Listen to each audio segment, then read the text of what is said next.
Hey guys, this is Akash sir, and we are going to start the chapter 4 question and answer. This chapter is related to the geography of class 8. ये जो chapter है आपका जो class 8 की जो geography है उससे related है और चैप्टर का नाम है आपका एग्रीकल्चर। तो इसके कुछ इंपॉर्टेंट क्वेश्चन हैं वो करते हैं। तो पहला क्वेश्चन है कि व्हाट इज़ एग्रीकल्चर। एग्रीकल्चर क्या होती है? तो सबको पता है क्या होती है एग्रीकल्चर बेटा। तो हम कह सकते हैं कि agriculture is the primary activity that involves the cultivation of crops, fruits, vegetable, flower and rearing the live stock. यहाँ पे मेन इंपॉर्टेंट चीज़ है एग्रीकल्चर जो है, जो कृषि जो होती है एक प्राइमरी एक्टिविटी होती है। एग्रीकल्चर क्या होती है? एक प्राइमरी एक्टिविटी। प्राइमरी एक्टिविटी का मतलब है जो ऐसी एक्टिविटी जो सबसे पहले की जाए, यानी ऐसे क्रियाकलाप जो सबसे पहले किए जाएं। ठीक है, क्योंकि प्राइमरी एक्टिविटी में जैसे हम कोई फसल बोते हैं तो सबसे पहले हम उसको फसल को खेत में बोते हैं।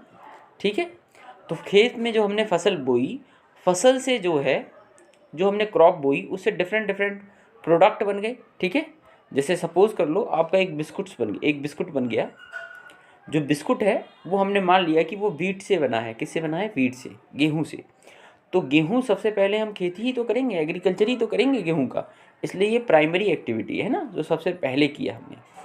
तो agriculture is the primary activity that involves cultivation of crops, जिसमें हम फसल की खेती करते हैं, फ्रूट्स की खेती करते हैं, वेजिटेबल की, फ्लावर्स की, और रियरिंग ऑफ लाइव स्टॉक, जिसमें हम पशुपालन को भी इंक्लूड करते हैं। बेटा नेक्स्ट क्वेश्चन है आपका, name the factor influencing the agriculture. कह रहा है name the factors influencing the agriculture. उन फैक्टर का नाम बताओ जो एग्रीकल्चर को, कृषि को प्रभावित करते हैं। ठीक है, कृषि को प्रभावित करने वाले कारक पूछ रहा है, तो ये तो और इजी है।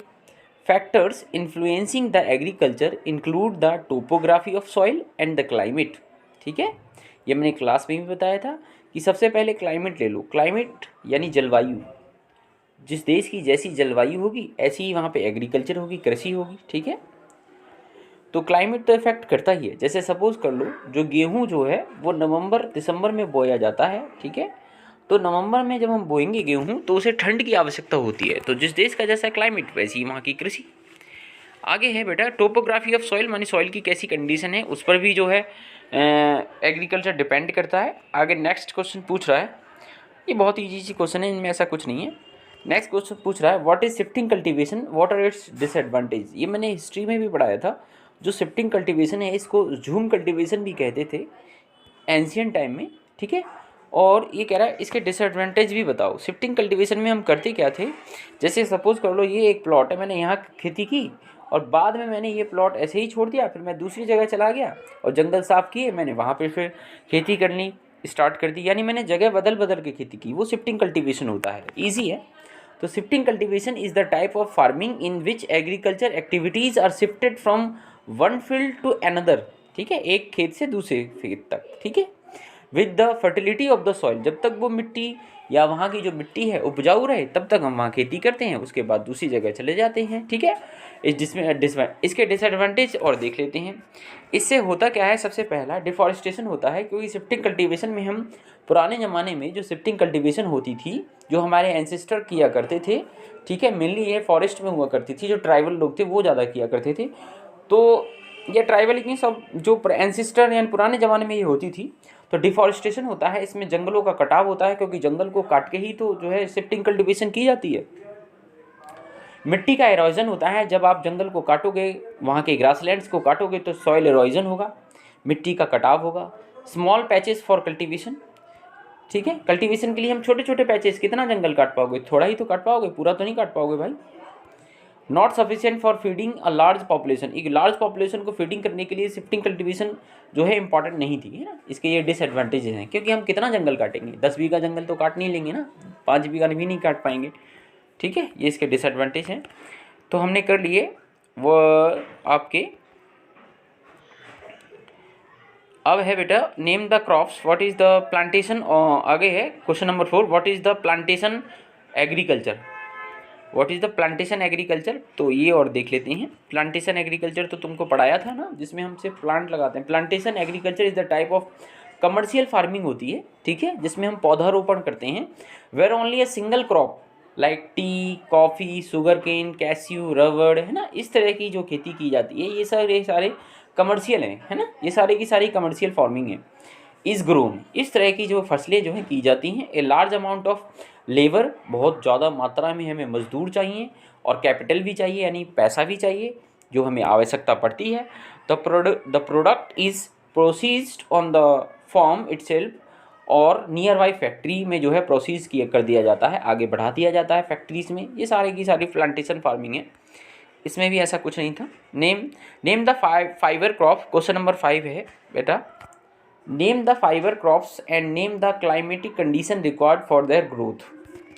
ठीक है, फाइबर क्रॉप्स रेशेदार जो खेती करते हैं, ठीक है, फाइबर क्रॉप्स के बारे में पूछ रहा है। तो 2 major fibre crops are jute and cotton, है ना, जिससे हम रेशा बनाते हैं, रेशा, ठीक है, धागा, धागा तो सुना होगा ना आपने, जिससे हम धागा बनाते हैं। तो जूट और क्रॉप्स हैं। Jute grows well on alluvial soil, इस चिकनी मिट्टी में ज़्यादा इसकी खेती होती है। एंड रिक्वायर्स हाई टेम्परेचर, और टेम्परेचर की जो ऊंचा तापमान, टेम्परेचर, हाई टेम्परेचर की इसको आवश्यकता होती है। एंड हैवी रेनफॉल भी चाहिए और बारिश भी चाहिए। इसका मतलब ये उन एरियाज़ में होता है जहाँ गर्मी के साथ बारिश रहती है, और रेन जहाँ पे एयर में क्या होता है, मॉइस्चर होता है, ये उन एरिया में होती है, ठीक है। एंड ह्यूमिड क्लाइमेट चाहिए इसको, आर्द्र, ठीक है, ह्यूमिडिटी चाहिए, आर्द्रता, जिसमें उमस होती है, उमस भरी गर्मी पड़ती है, नहीं पड़ती है, ऐसी मौसम चाहिए for its growth. Cotton needs high temperature, light rainfall, temperature high चाहिए, लाइट रेनफॉल चाहिए, कम वर्षा चाहिए, एंड ब्राइट सनशाइन चाहिए फॉर इट्स प्रॉपर ग्रोथ, सूरज सही से चमकना चाहिए, ठीक है। नेक्स्ट है बेटा, गिव रीजन इन इंडिया, ठीक है, give reason in India agriculture is a primary activity. इनके हमें रीज़न बताने हैं, क्वेश्चन नंबर 3 है बेटा। इनको रीजन्स के साथ हमें एक्सप्लेन करना है। इन India agriculture is a primary activity, Bharat में जो खेती है उसे प्राइमरी एक्टिविटी क्यों कंसीडर किया जाता है ये बताना है। आगे बताना है different crops are grown in different region, ये भी बताना है। तो एग्रीकल्चर इज़ एन एक्टिविटी, तो प्राइमरी एक्टिविटी क्यों है ये बताते हैं।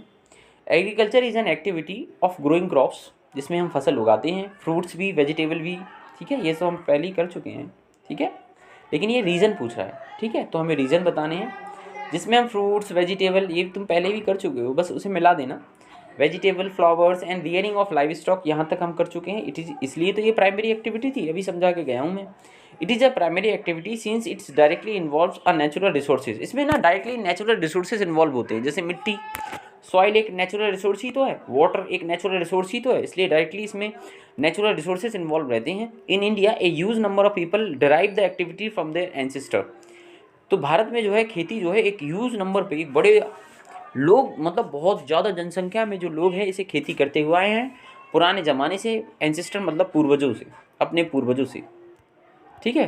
Due to the lack of literacy, क्योंकि यहाँ पे हम लोग पढ़े लिखे कम थे इंडिया में, इसलिए यहाँ पे बोल रहा है due to the lack of literacy in general farmers prefer agriculture since they acquire the required skill from their ancestor, क्योंकि लिटरेसी रेट कम थी तो जो फार्मर थे वो प्रेफर करते थे।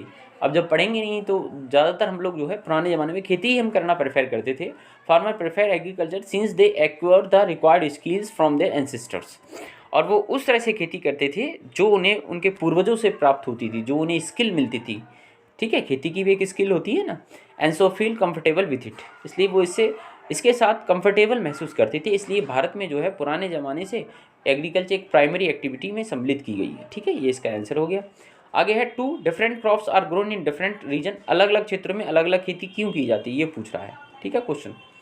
तो क्वेश्चन नंबर 4 का आंसर है, हाँ सॉरी, सेकंड का जो आंसर है आपका, सेकंड वाला नहीं करेंगे बेटा, सेकंड वाला छोड़ देंगे, मैंने हटा दिया है, ठीक है। आगे है क्वेश्चन नंबर 4 करेंगे, सेकंड नहीं बताना हमें। Different crops are grown different region, ये नहीं बताना है। हाँ, different crops are grown different region, क्योंकि क्यों खेती की जाती है, इसको अगर करना है तो कर लो। क्योंकि जो है अलग अलग जगह की अलग अलग टोपोग्राफी होती है, अलग अलग मिट्टी होती है, अलग अलग क्लाइमेट, जलवायु भी अलग अलग होती है, और different life styles of people in the different region, अलग अलग क्षेत्रों में लोगों की अलग अलग जीने की लाइफ स्टाइल होती है अलग अलग क्षेत्रों में, इसलिए अलग अलग क्षेत्रों में अलग अलग जो है फसलें की जाती हैं, ठीक है। ऐसे कर लेना। नेक्स्ट है बेटा डिस्टिंग्यूज बिटवीन, लास्ट है इस सीरीज़ का, डिस्टिंग्यूज बिटवीन द फॉलोइंग्स, इनमें अंतर बताना है, primary activity and secondary activity. ठीक है, प्राइमरी और सेकेंडरी एक्टिविटी मेनली यही करना है, सेकंड नहीं करना है, प्राइमरी एक्टिविटी और सेकेंडरी एक्टिविटी करना है। तो प्राइमरी और सेकेंडरी एक्टिविटी में डिफरेंस बताना है आपको। ठीक है, तो क्या है, activity which involve direct extraction and production of natural resources are called the primary activity. Primary activity वो होती है जो डायरेक्ट एक्सट्रैक्शन मतलब जो निकालते हैं हम और जो प्रोडक्शन करते हैं ऑफ नेचुरल रिसोर्सेज के थ्रू, ठीक है, are called primary activity. Secondary activity क्या होती है, which are considered with the processing of natural resources are called the secondary activity, जिसमें हमें प्रोसेस का काम करते हैं, प्रोसेसिंग, ठीक है, जिसमें हम किसी एक चीज़ से दूसरी नई चीज़ जो बनाते हैं वो सेकेंडरी एक्टिविटी में आ जाएगा। आगे है examples are agriculture, fishing and gathering, ये प्राइमरी एक्टिविटी के हैं। और सेकेंडरी एक्टिविटी में क्या, नई चीज़ आप कैसे बनाओगे, मैन्युफैक्चरिंग के थ्रू ही तो बनाओगे, जैसे इंडस्ट्री है और बैंकिंग है और ब्रेड, ठीक है, ब्रेड है। सब्सिस्टेंस फार्मिंग को क्या बताऊँ, आप चलो देख ही लो। Subsistence farming uses low level of technology and household labour, the output produce is small, जो छोटे लेवल पे जो हम काम करते हैं, ठीक है, छोटे लेवल पर जो हम खेती करते हैं जिसमें हाउस होल्ड लेबर यानी हमारे घर के लोग ही काम करते हैं, उसको सब्सिस्टेंस फार्मिंग करते हैं, घरेलू खेती, है ना। इंटेंसिव फार्मिंग वो फार्म होती है, and intensive farming a farmer uses simple tools, एक नॉर्मल टूल का इस्तेमाल करते हैं, सिंपल टूल्स का, and more labour to cultivate a small plot of land, और ज़्यादा लेबर की आवश्यकता होती है जिसमें एक स्मॉल प्लॉट में हम कल्टीवेशन करते हैं, ठीक है। तो आपको ये वाला नहीं करना है, आपको सिर्फ ये वाला करना है स्टूडेंट्स, प्राइमरी और सेकेंडरी एक्टिविटी ये इंपॉर्टेंट है।